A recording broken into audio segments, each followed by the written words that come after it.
Hi, Rhonda. It's so nice to have you on the show. How are you doing today? I'm doing great. Thank you for having me. I'm so excited, and it's isn't it wonderful that we can meet across I continents like tell we you. are?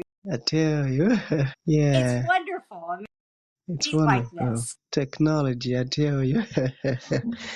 And thank you for, being on the show. And you see, oftentimes it has even become an anthem, all right? I say this always because I feel like it is important for me to say it. I thank my guest for two things. Firstly, Rhonda, I want to thank you for investing in yourself. You see, you are on this platform right now because you invested in yourself. And oftentimes, I love to make reference to the amazing mango tree. You see, some months back, Rhonda, I was on a particular road, and by the roadside, there was this tall mango tree. Not attractive at all. I didn't find it attractive, and it didn't catch my attention at all. Why? Because it's got no mangoes on it, and it looks all dry and not attractive at all.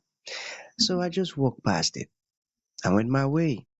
But you see, Rhonda, just recently I was on that same road, and this time around, something changed.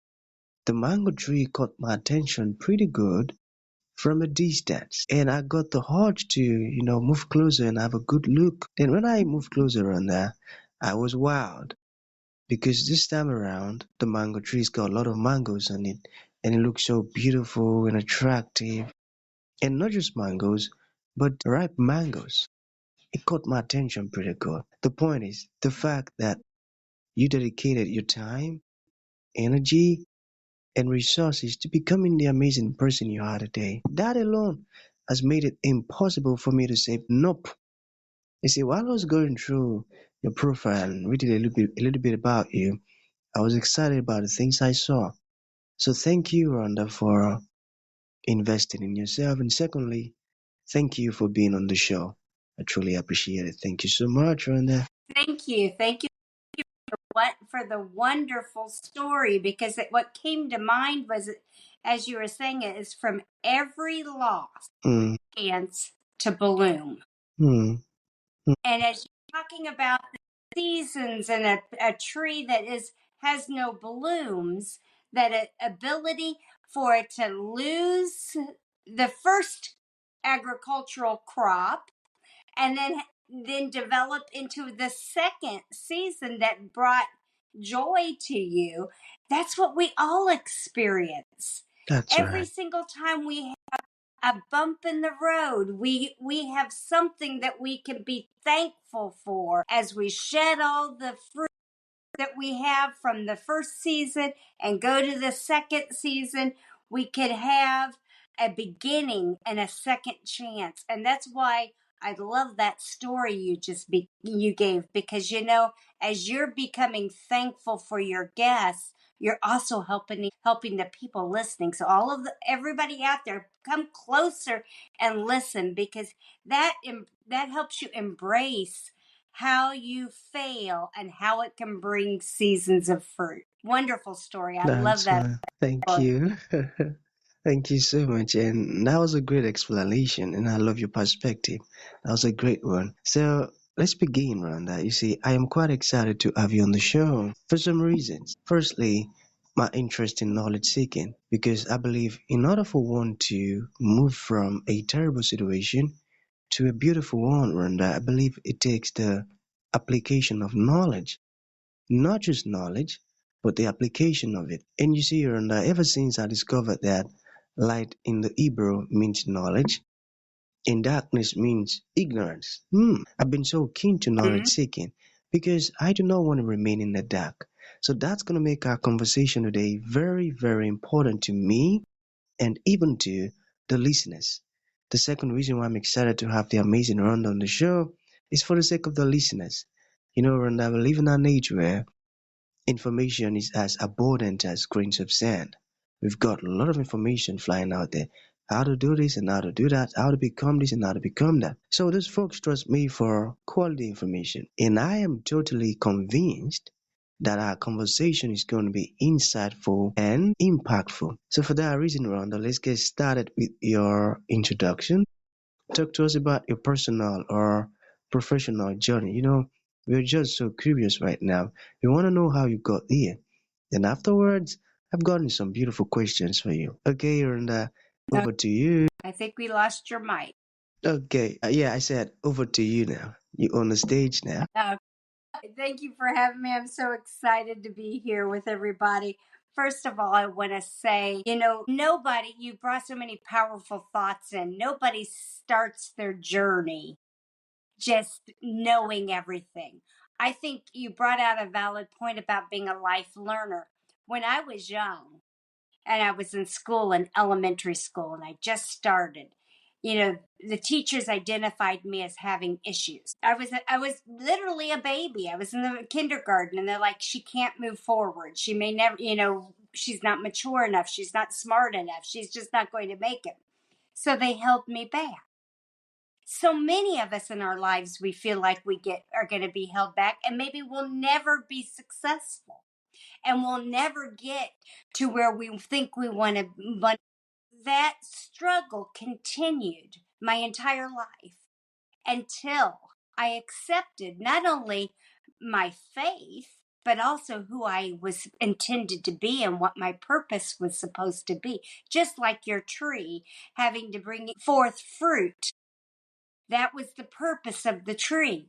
For me, it was to help people heal, help people move forward, help people redefine themselves through richness. And I learned that by embracing my own failures, learning continually, that I can bring and rise others up out of their own depressions and through their losses. I did that by becoming a life learning learner. A life learner is someone that's continually seeking that extra knowledge. So, yes, I struggled, but then I got to my junior, senior years. I still graduated. I went to my first years of college. I got my bachelor's, my master's, my doctorate. But all of it showed that success is when you meet your own soul and purpose. And I think that when people really think about who they're supposed to be and really apply it, they begin radiating. You can't help but be attracted to them because they're aligned with the purpose. It's no different than Jonah and the whale. He fought what God wanted him to do.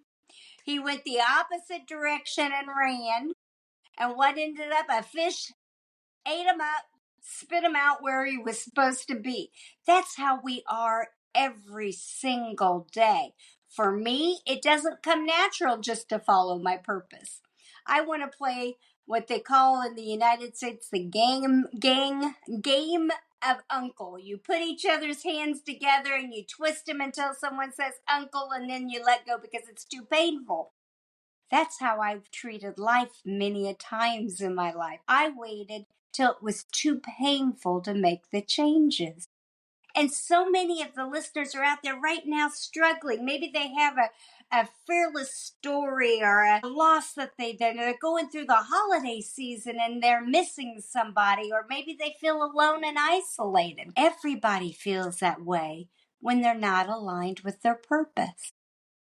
We have losses. I've lost a son. I've lost my mother, my father. We've all have losses. That's part of that season of life. But at the same time, some are life hit moments. Some are personal choice moments that we made the wrong choice and we went the wrong direction. And sometimes that's just life. But what we can do is we can live beyond those experiences and have expectations of growth, just like your tree. Amazing and powerful words from Rhonda. You see, man, I feel really blessed right now because you made use of some of my favorite words, but I'm just going to pick one: purpose. And you define success as though you've read my article because, oh man, it's amazing. You see, when I come across folks who have more like same mind with me, I feel really blessed.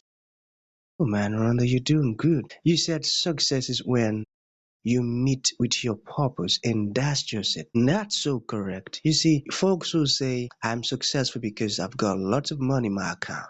I've got a lot of luxuries and I live a luxury life and all of these stuff. I say that ain't the definition of success. And what you just said now is the true definition of success. When you are functioning for the reason why you were born.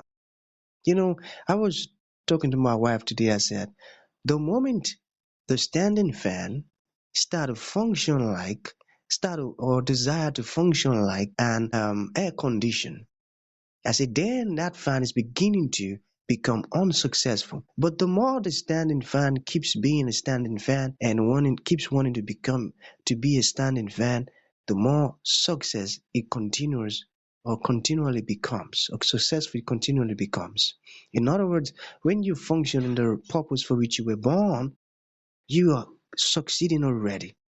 Because we were talking about how the year has been, and if we've been doing things that the Lord wants us to do, then I explained the definition, and you just said the same thing.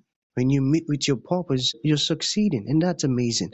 So that's going to lead to the very first question. We have just few questions. So what inspired you to write Crossroads, and how does its story connect to your own life experiences? So, Crossroads, I'll even show it to everybody. I brought it with me. Crossroads is a fiction novel. Now, you're going to wonder, why do you think a fiction novel would have anything to do with my purpose? Well, I told you I struggled academically at first. So my purpose was to prove I could do it first. But then as I started writing, it started developing characters that I realized it was about the life balance of people. It's a crime novel based out of Indianapolis. And you're going to say, what does that have to do with life balance? Every one of the characters, I had made them out of balance with their purpose. So the main character, Paris Pennington, she was out of balance because she was dedicated to her work. She was a workaholic. Dave, the prosecutor, he was dedicated to law and order and the government. The co-defendant, Billy Knuckles, he was dedicated to his friend, and he had to decide whether he was going to turn state on him or take the charge with him and go to prison for the rest of his life. So he was falsely dedicated to another human. Then you had the mother that was dedicated to her kids. You have all of these people that are dedicated to all the wrong things. And you put them in the room where they have to make a life-changing decision on another person's humanity and dignity and freedom. So you have them there. And then you have people that become imbalanced mentally. They might be envious of each other. They might have anger.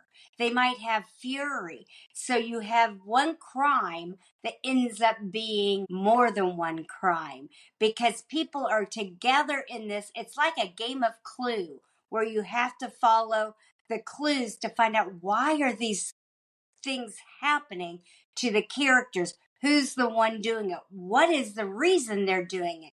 And what I found from the journey of writing Crossroads is I found me because I was successful. I was in academia, working as a college professor and running a college campus. I had my consulting firm consulting for different people. But what I found is I could make an impact in people through entertaining them with words that made powerful statements. Like, I'll give you one. 3 of the possible motives are anger, fury, and envy.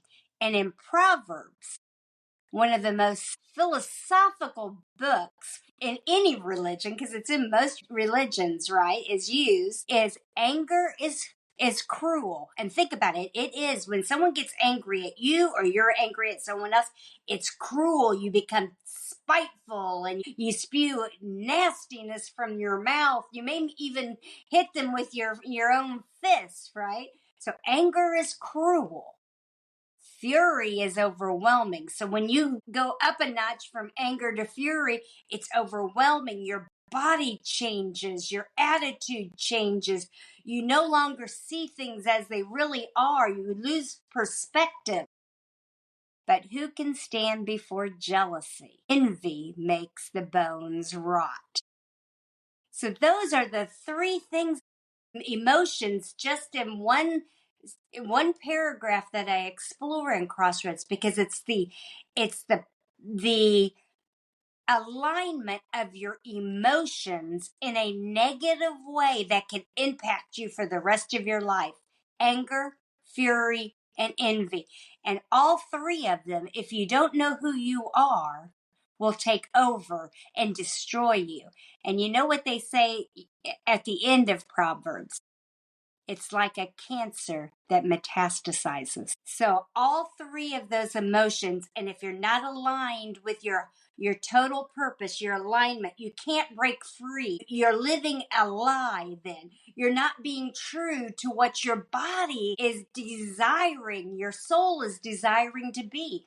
So I knew for me, it was a story not only about the criminal justice system in the United States being fair and unequal. It wasn't just about the people being out of balance and that you need to be aligned with your purpose. It wasn't just about the emotions that can cause a crime. It was about pursuing and empowering the lives of those readers to go through the entertainment of a book and start thinking, wait a minute, let's change something, which brings the second book. It's a workbook. It's called The Journey to Life Balance. Let's work through these things. Let's talk about these things. Let's make sure success meets our soul, which means we're going through all 13 connections that we should have with self, which is not only just your physical health, your spiritual health, your emotional health, your social and relationship health, your financial health, your career, your kids, all of the main rooted, I just lost the word. Isn't that wonderful? All those main rooted dimensions of your body that you need to thrive and be happy. And that includes the things you like to do. Like, do you like to travel? Do you like to do puzzles? Do you like watching TV, going to movies? All of that you should already know yourself. Once you know what you enjoy and you know what your family enjoys and you know how to get there, you're aligning everybody together to be a unit and a community. So true. And I got that. That's a great one. Okay, Rhonda, to bring this to an end, what would you like to leave the audience with, like a final thought? And to those folks who like to reach out to you, get your book, or even ask questions, how can that be possible? Well, first of all, I would want everybody out there to close their eyes and say, if everything was perfect tomorrow, what would it look like? And then align yourself. And I'm not talking about the materialistic. I'm talking about you aligning to who you are that makes you happy. Then secondly, if they want to reach out to me, RhondaParkerTaylor.com is where my website is. All my social media is on there. I would love to hear from you. Holler out and pick up one of the books, come say hi, and let's engage with each other on social media. And I'm on all the major platforms. Platforms, got it. So that's gonna be the end of the show, Rhonda. Thank you for coming and thank you for sharing this amazing stuff with us. It means a whole lot. Thank you. Thank you. You have a wonderful day, everybody.